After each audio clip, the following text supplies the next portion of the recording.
नमस्कार शेतकरी म्हणून शेतकरी राज्यातील एका शेतकऱ्याची न्यूज सध्याच्या सोशल मीडियावरती खूप जास्त ट्रेंड करू लागली। जसं की तुम्ही मागील 2 दिवसापासून त्या बातम्या किंवा त्या न्यूज ऐकल्या देखील असतील किंवा बघितले देखील असेल।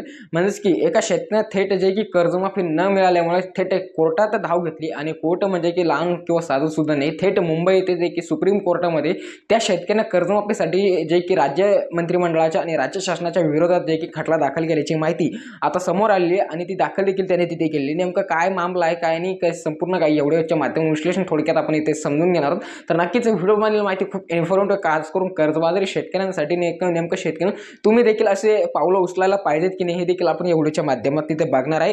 सर्वतः तर काय नेमकं पूर्णतः सर्व काही मामला आहे ते आपण इथे जाणून घ्या।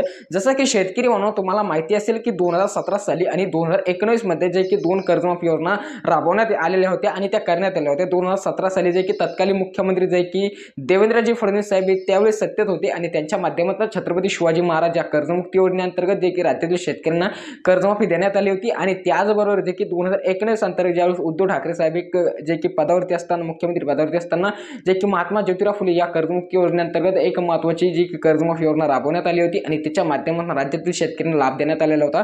सर्वतः तर तुम्हाला सांगू शकतो की 2017 साली जो डेटा कलेक्ट करण्यात आला त्याच्या माध्यमातून जे की 6,500 शेतकऱ्यांची जी की 6,500 कोटी रुपयाची जी कर्जमाफी होती ती अद्यापही बाकी होती। आणि ती त्याच्यानंतर जे की 2019 अंतर्गत जे की महात्मा ज्योतिराव फुले कर्जमुक्ती योजना करण्यात आली, त्याच्यात देखील ते योजनेतील जे लाभार्थी पात्र शेतकरी होते ते तसेच ठेवण्यात आले। आणि त्याच्यानंतर जे की 2022 मध्ये तत्कालीन जे की महायुतीचे परत एक दुसरे मुख्यमंत्री तयार झाले, ते म्हणजे एकनाथजी शिंदे साहेब ते बनल्याच्या नंतर त्यांनी एक आश्वासन जे की संसदेत म्हणजे विधिमंडळाच्या कामकाजामध्ये दिलेलं होतं शेतकरी म्हणून। त्याच्यामध्ये त्यांनी सांगितलं होतं की आम्ही 2017 सालचे जेवढे पण पात्र असून देखील ज्यांना लाभ न मिळालेल्या शेतकऱ्यांना आम्ही तिथे लाभ देणार आहे आणि त्यांना संपूर्ण आता त्यांची कर्जमाफी आम्ही करणार आहे, असं त्यांनी एक मोठं जाहीर आश्वासन त्यांनी तिथे दिलेलं होतं। त्याच्यानंतर जे की बराच काही कालावधी उलटून गेला आणि अद्यापपर्यंत 2024 पर्यंत याच्या संदर्भात कोणताही निर्णय न घेतल्यामुळे त्याचबरोबर जे की 2024च्या एंडिंगमध्ये किंवा आता गेल्या मागील विधानसभेच्या निवडणुकीच्या प्रचारात राज्य शासनाच्या माध्यमातून बरेच काही आश्वासनं देण्यात आलेली होती। तर याच्यावरती देखील कोणतेही महत्त्वाचं पाऊल राज्य शासनाच्या माध्यमातून उचलण्यात नाही आलं आणि आता जे की राज्य मंत्रिमंडळातील काही सदस्य किंवा थेट मुख्यमंत्री त्याचबरोबर उपमुख्यमंत्री एकनाथजी शिंदे साहेब यांनी हे देखील आश्वासन दिले की जून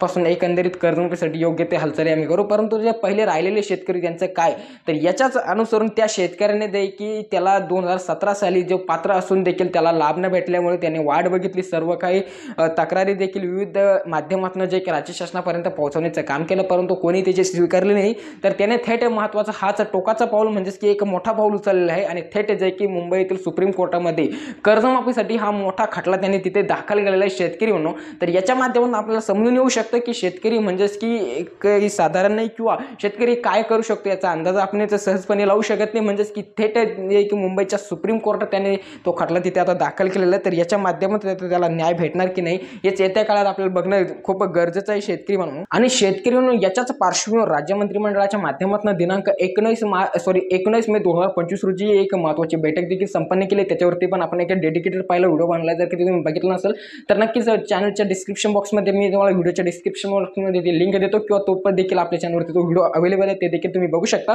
तर 19 मे रोजी जी बैठक संपन्न झाली त्याच्या माध्यमातून कर्जमाफीसाठी हालचालीला सुरुवात झाली असं आपल्याला दिसून येत आहे शेतकरी म्हणून। आणि आता त्या शेतकऱ्याला काय नेमकं न्याय भेटणार आहे ते देखील आपण पुढील येत्या काळात बघूया। तर नक्कीच शेतकऱ्यांना हे देखील एक महत्त्वाचं अपडेट होतं म्हणलं आपल्यासोबत शेअर करा त्या शेतकऱ्याची माहिती, त्या न्यूज। तर तुम्हाला काय वाटतं तुम्ही जर कमेंट करून मात्र नक्कीच सांगा। पुढील असलेच महत्त्वाचे व्हिडिओज बघण्यासाठी आपल्या चॅनलला नक्कीच सबस्क्राईब करा। तर मिळूया का नवीन व्हिडिओमध्ये, तोपर्यंत खूप खूप धन्यवाद।